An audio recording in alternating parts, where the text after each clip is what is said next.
So I'm Michael Bartier, I'm the winemaker here. What we have here is our soil, and this to me, I mean, the terroir is everything that influences. I have to tell you about this, but if there's, one of the main influences, of course, is the soil, and this is a very unique soil, and this plays a very important part in what our wine tastes like.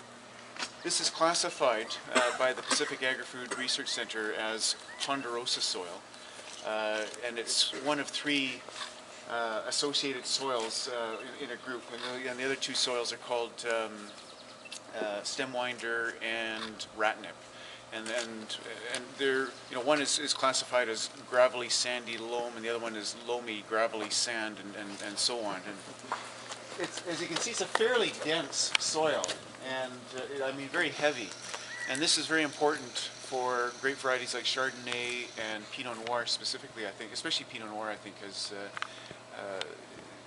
Pinot Noir, in my opinion, or in my experience, has a lot of success in heavier, denser soils. The problem with heavy and dense soils is that they hold water, and of course holding water leads to dilution, I mean, of the grape intensity, of the wine intensity eventually. But what I like to point out about this is the structure, and you see the suspended stones in our soil here, and that leads to drainage. And if you're going to have a heavy soil, you have to have those stones in order to be able to grow those varieties. Otherwise, again, you just get water sitting in there.